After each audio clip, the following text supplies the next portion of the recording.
They said they left, but not one carriage ever passed through the gate. In the spring of 1962, the St. Iphigenia Convent, perched above the fog-choked cliffs of Whitehaven, Maine, was home to 19 nuns. On May 3rd, the local priest informed the town that 11 had been reassigned to parishes across the country. 6 were said to be retired to a facility upstate. 2 had gone on pilgrimage. No one questioned it. No one asked why the convent was shuttered overnight, or why no transfer records were ever filed, or why, for the next 3 decades, the surrounding woods were fenced off and marked unsafe structure, do not enter. But there were rumors. 1981 journal entry. Lillian Price, 9 years old. Sister Nora waved at me through the window again. Mama says I'm seeing things, but her face looks the same as last summer. 1985 letter to the editor. Whitehaven Chronicle. As someone who hikes the cliffs behind St. Iphigenia, I must express concern about the unholy sounds that seem to echo from that hill. On 3 separate occasions, I heard what I can only describe as singing, but with no human warmth. I urge the Archdiocese to investigate. Eliza Cardwell, no one believed the children, or the dogs that barked at empty air, or the drifter in '88 who claimed the hill HUMMED. In 2023, the convent's property was bought by the Archdiocese of Portland for restoration. And that's when the whispers came back. June 2, 2025, local archivist Clara Hargrove returns to WHIDEAV. Clara, 41, wasn't there to restore the convent. She was there to close a story.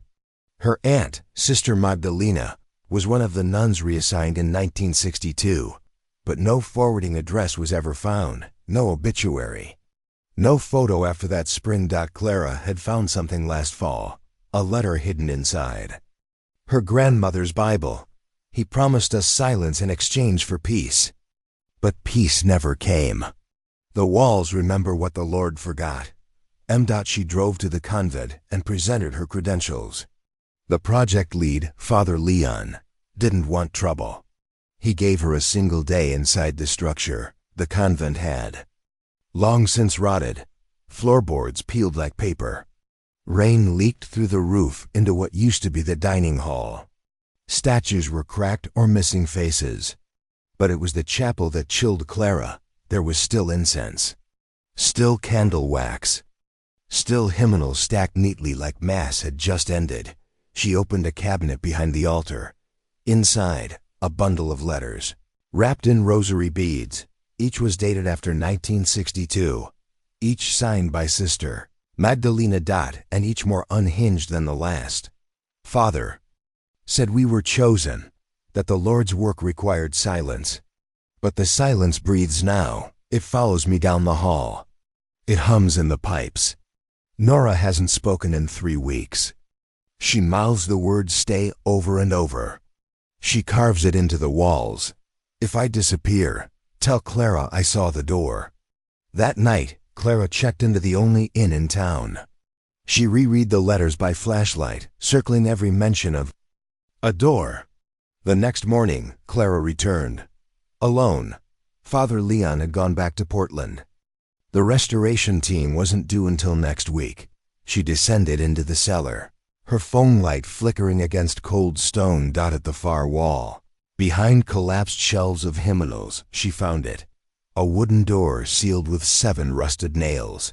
Each had a name carved above it. Magdalena, Nora, Therese, Catherine, Imelda, Lourdes, Sabine, all presumed transferred. All now etched into pine. She pried the door open. Behind it, a narrow hall.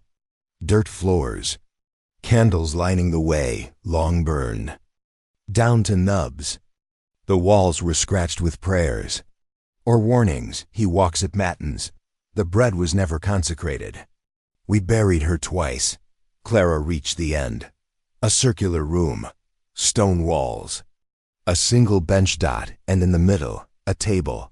On it, 8 rosaries, still warm, and a voice.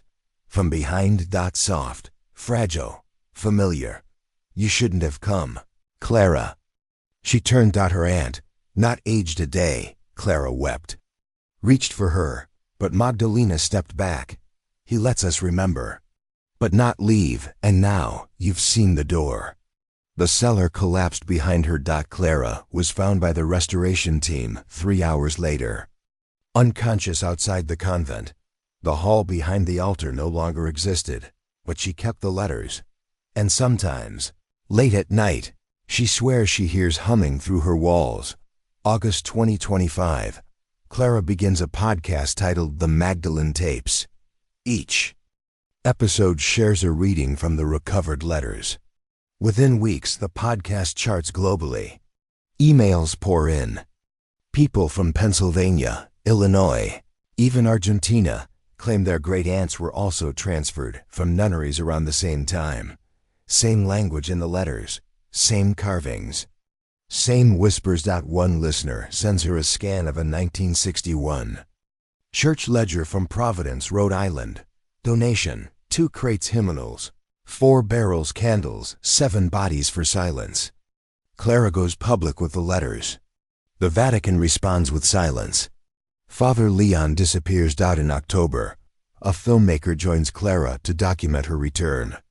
They find the convent gone, razed to stone and moss, but the foundation remains. So do the echoes. As they record, audio equipment picks up faint singing. When reversed, the voices speak in Latin. Libera nos a malo, fiat voluntas tua, deliver us from evil. Thy will be done. Clara, obsessed, loses sleep. She scours blueprints. In one, a sealed cistern is marked beneath the chapel. She returns in November. Alone, she breaks through the ground. Finds the cistern, descends, inside. Beds, lockers, books, clothing, all untouched. And on the far wall, a mural. Faded, but visible. 8 nuns, kneeling, eyes sewn shut. Above them, a shadow, and behind that shadow, the church steeple. Never left, Clara whispers into her recorder. They were kept, held under God's silence, and now. It wants more. Epilogue 2026 podcast transcript. Echoes in the stone. The Vatican denies any record of the 1962 reassignments. Local records were mysteriously lost in a fire in 1974. The convent remains abandoned. But to this day, visitors say the chapel smells like myrrh. And if you press your ear to the east wall, you'll hear them praying. Subscribe to Lost After Dark for more cinematic mystery stories that dig beneath the surface of forgotten places, vanished people, and the whispers they leave behind.